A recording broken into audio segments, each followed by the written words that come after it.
Good evening, ladies as well as gentlemen. Papa Boris here, playing some more chess. In my last video, I showed René Letelier Martner getting whipped like a British schoolboy by Bobby Fischer, and I think it'd be kind of unfair for a man who had such a great legacy to be remembered only for that one terrible game. So I thought I'd highlight him in this video. He was a Chilean player, one of the strongest players to come out of Chile. He was only an international master, but he was Chilean champion 5 times and represented Chile several times, quite a bunch of times actually, in various Olympiads. He managed to beat some pretty strong players in his career, including Solomon Floor, and in this game, Miguel Najdorf. Now, Najdorf here, who was playing the black pieces, also has quite the interesting story. His first name was not really Miguel, it was Moishe, and he wasn't born in Argentina, he was born in Poland. He was a Polish Jew who happened to be playing a chess tournament in Buenos Aires when World War II broke out.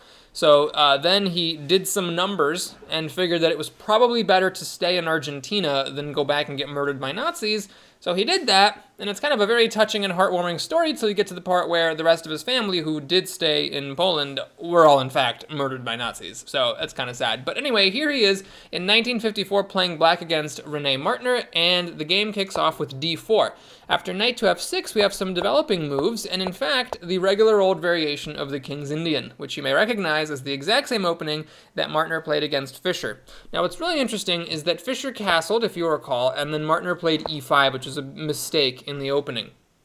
That happened 6 years after this game. Martner's loss to Fischer was in 1960. This game was played in 1954, 6 years earlier, and Martner did a much better job in the opening, perhaps because Miguel Najdorf played d6, a perfectly fine opening move, but one that happens to prevent White from being able to make this mistake of playing e5. So who knows? Maybe if Najdorf had castled instead and Martner had played e5 and made that mistake this game, he wouldn't have gotten, trounced so much by Bobby Fischer. But any hoodle, after this we have f3, the Samish variation. This is a name that you might recognize because Samish has been featured on this channel, or at least has played a game on this channel. He also has a variation in the Sicilian, which also involves the same move f3. It's quite a contribution to opening theory. The Samish variations of both the King's Indian and the Sicilian are still played to this day by top grandmasters, and it's kind of a cool move. It supports e4, it also stops the knight from coming to g4 and harassing a bishop that often ends up on e3. They might think, oh, but it's a weakening move, it pushes the f-pawn, it stops the knight from coming to f3, and all these things are true, but Samish figured out that actually those drawbacks were worth the advantages of stronger support on e4 and a watchful eye over g4. We have some more developing moves, and now Najdorf plays c6. So unlike a lot of King's Indian players, at least in this game, Najdorf is not going for a King's Indian attack. He's not going to go crazy trying to beat up the white king. Instead, he's making a move for the queen side. Martner plays queen to d2. Now we have e5, getting some space in the center, and Martner decides to close the center with d5. Now here, Miguel pushed c5, which is, in the engine's eyes, not a good move. According to the engine, White is already essentially a pawn up in this position. Perhaps it would have been better to exchange on d5 like this. Maybe Miguel Najdorf didn't want to do that because White can get to this open c-file before Black can, since Black still has to move this bishop. But this would have been probably better for Black, because you'll notice that what happens after Black pushes c5 is the c-pawns of Black and White are on the same level, but the d-pawn is pushed to a way further depth for White than for Black. So this is a closed position, but White has more space, and Black doesn't really have any counterbalancing factors to make up for his cramped position. A lot of the times when you're more cramped, the counterbalance is that you get weaknesses to attack. But White's pawn chain, man, this thing is rock solid. This thing's adamantium. You're not getting to any of it. There's no point of weakness at all. So there's just no advantage to Black for how cramped he is. And, yeah, maybe White would have gotten to the open c-file sooner, but it would have still given Najdorf some more counterplay chances. Okay, so White continues development, knight g to e2, and Najdorf commences his plan. All along, his idea was to, make for a push on the queen side. That was his strategy this game. Meanwhile, Martner's definitely looking for the attack. He goes with the aggressive g4, and after rook to b8, preparing this b5 push, Martner plays knight to g3. A fairly multi-purpose move. On the one hand, it develops the knight behind the g-pawn, so the g-pawn can keep going. It also unveils the bishop, who's actually x-raying that b5 square. So now Black can't push b5, this just loses a pawn, because the bishop is here to protect the knight from the rook. Now, one possibility Black had here would have been to play queen to a5. The idea here being to use the queen as a kind of support for b5. And also because the queen's going to want to come out here anyway and infiltrate the queen side. But Najdorf decides a different tack. He plays h5, trying to stop the potential for white to get his own pawn pushes in. Martner responds with g5, and now black's position is really quite cramped on the king side here, but also somewhat safe. After h4, a lot of this is closed off, and it's going to take white a little bit of time to break through with f4. Miguel Najdorf, though, decides not to even let white break through with f4. He decides to make the break himself with f6, figuring that his king is safe enough here. And here, Martner could have just castled queenside and continued trying to go for an attack, but he decided to make a very sly move, queen to g2. It's a very interesting move here, and the idea is that after f takes g5 and h takes g5, this pawn may appear to be hung, because black has two pieces attacking it and white has only one piece defending it. But if black actually tries to pick up this pawn, white has the move knight to h5, seemingly sacrificing the knight, but actually unveiling the attack of the queen on the knight on g5. So this would pick up the piece. What's really interesting is the psychological element of the queen g2 move. Because of this tactic of knight takes h5 and getting the knight back if black tries to pick up the pawn on g5, it's possible that Najdorf was, pushed away from capturing this pawn when it may have actually been the best thing to do. If we look at one particular variation, say the rook takes on h5, now the rook is actually protecting this knight, so I would have to take the rook, and then after taking the pawn and the bishop capturing on g5 looks good, it attacks black's queen, but black has this move, bishop to f6, blocking the attack, and now it's kind of unclear what exactly white's going to do. I mean, if white pushes the bishop back to d2, for example, yeah, this check looks a little bit scary, but black can just play queen to e7, and there's really nothing going with this check. I mean, black can just block it, and it's honestly kind of totally fine here for black. So that, pawn advantage that I mentioned earlier, the engine giving to white, has been completely eradicated if white were to go down this line. So Najdorf may have seen a ghost here and refrained from taking this pawn just because of tactics, but it's one of those situations where, as a player, you spend so much time wondering if you could that you don't stop to think long enough as to whether you should. Here, Martner, with this move, queen to g2, could sacrifice this pawn and win it back, but it's not actually clear that he should have done it. In any case, Najdorf was fooled and he played b5, continuing on with this queenside expansion. After the exchanges on b5, here Martner really probably should have just played bishop takes b5 and won the pawn. It's actually not 100% clear what exactly black was going for with the b5 because it is a pawn sacrifice. It's not exactly clear what black is getting out of it. There's no tactics here really because after queen to a5 check, the knight can just retreat to c3 and not be hung. So, I don't know. But Martner decided to play like Tal. He played rook takes h5, a very dramatic rook sacrifice. After this, the position, according to the engine, is equal, so it's not a losing sacrifice, but it's not a winning sacrifice either. However, it certainly has a psychological dimension behind it, because it's very alarming when your opponent sacrifices an entire rook for nothing more than the wish in a paper cup. Well, the rook's got to be taken. You're not going to just leave this rook sitting here. And after this, the idea was to play knight to f5. Now, this knight is attacking d6 and the bishop on g7, both of which are hanging. And Miguel Najdorf, he was a really strong player. He was definitely one of the top, maybe top 20, if not one of the top 10 players of the mid-20th century. And he knew how to do it. He played castling, which is the best move here. You don't want to try to protect d6 by moving your bishop back, because now white is winning. Now white's pushing this g-pawn all the way through to Gravy Town with a pit stop in Awesomeville. So he correctly castled, giving up this pawn. And white plays g6 anyway, after which the knight comes to f6. And then we have this move queen to g5. Now, queen to g5 may seem like a little bit of an oddball move because the queen's not actually doing anything there.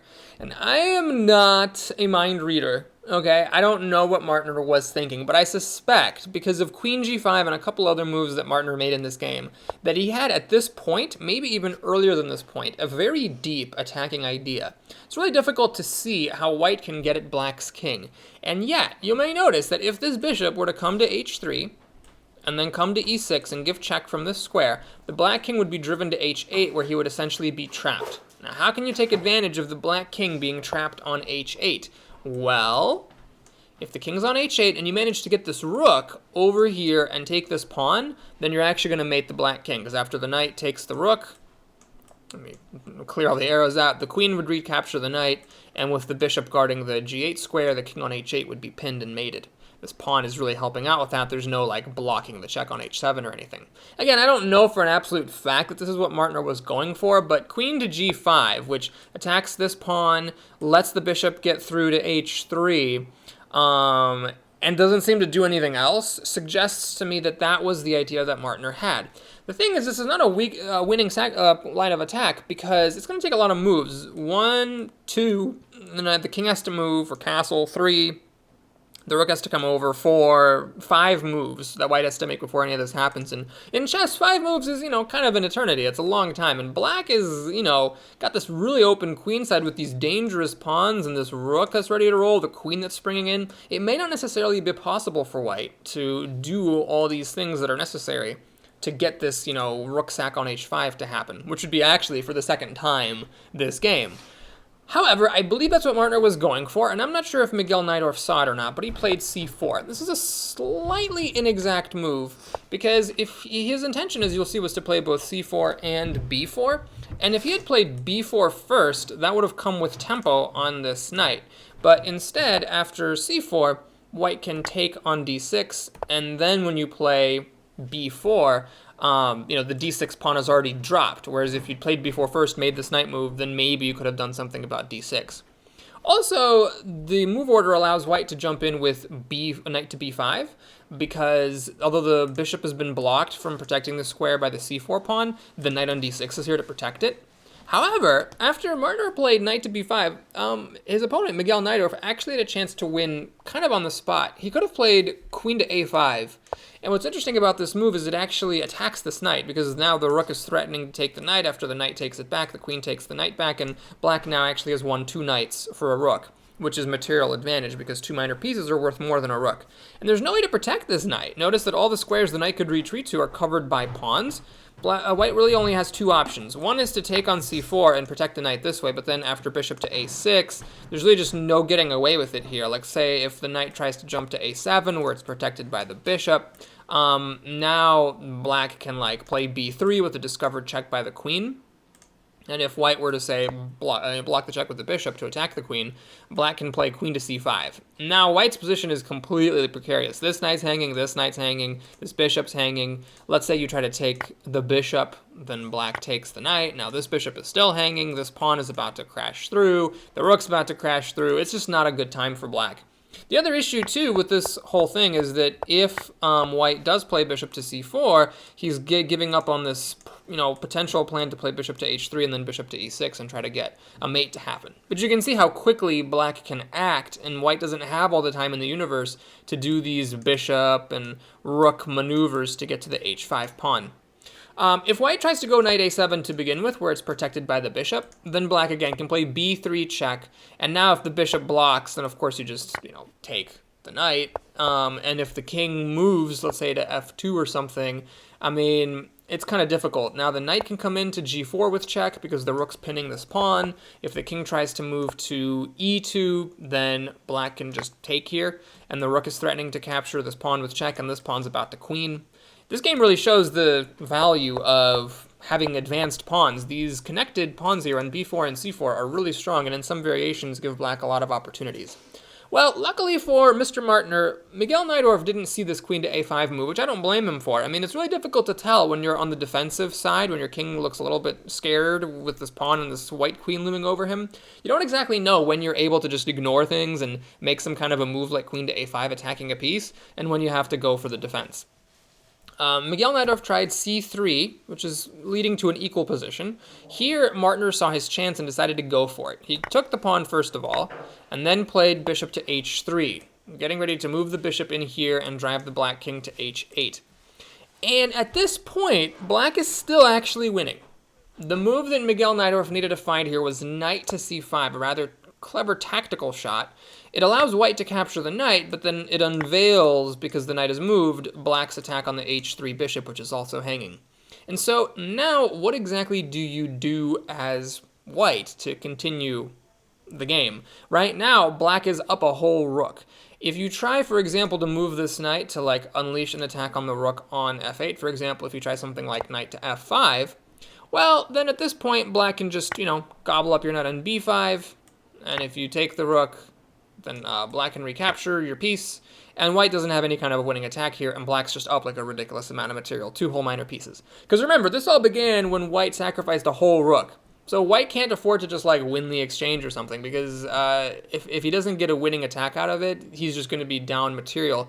And a good rule of thumb in chess is if you're up ahead in material, you should try to trade as much material as possible. Here a bunch of exchanges have happened, and so now white's just losing the game because he's got jack, squat, and dickerdoodle. So another possibility after knight to c5 would be to take on c8. If you do this, then black can simply recapture the bishop with his rook. And now white's key attacking piece that was supposed to go to e6 and give check to the black king has been taken off the board.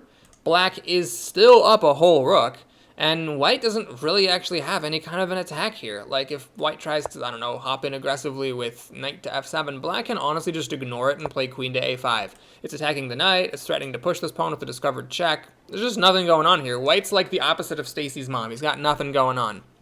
Now, what's interesting is that Miguel Najdorf realized after white went bishop to h3 that the bishop coming to e6 was going to spell some problems for him. So he did move this knight, but instead of moving it to c5, he moved it to b6, which makes all the difference. Now, white takes the bishop with his knight, and after the knight is recaptured, he plays bishop to e6. And it's really interesting because the engine at first thinks that black is winning here, but if you let the engine think long enough, he's like, oh wait, nope, never mind, I see it now. White's got this game in the bag. It's really quite a deep idea by Mr. Martner because the engine needs a long time to see it, and Martner saw this plan, I think, quite a few moves in advance, all the way back from when he initially put his queen on g5. Now you might be thinking, wait, whoa, Boris, hold on. So why doesn't white just do this when black plays knight to c5? What's wrong with taking the bishop then and, coming in on d6? Well, the problem is that the knight on c5 is guarding e6. So now, for example, black can just take the knight on b5, and if you take the knight on c5, trying to clear the way for the bishop to come to e6 with check, black can just take your piece and allow this check, because now white needs another move to get the rook over here, and another move to take the pawn. And if white tries to make this happen, it's just too slow. For example, let's say white goes king to e2.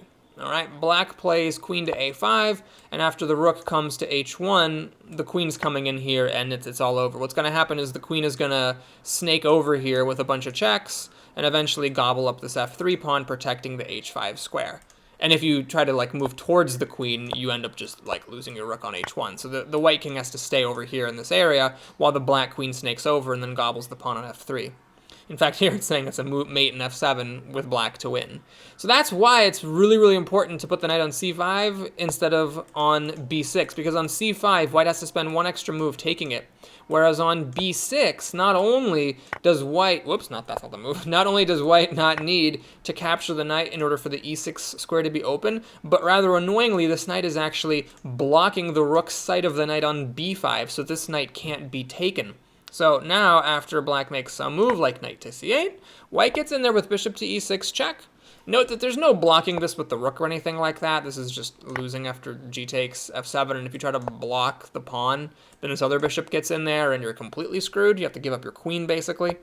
So the king goes over to h8, and now here we have castle's queenside. So the idea is the rook is going to come here and try to eat this pawn and deliver checkmate. Black tries to stop this with rook to e8, the idea being that he's going to sacrifice the exchange for the bishop to stop the king from being blocked from going to g8. But Mr. Martner's having none of that shit. He plays bishop to f7. He's like, I'm not going to let you sacrifice your exchange for that bishop. And now it would appear that perhaps Miguel Najdorf sort of gave up a little bit. He could have tried attacking the bishop with the rook again, but he tried knight to d6.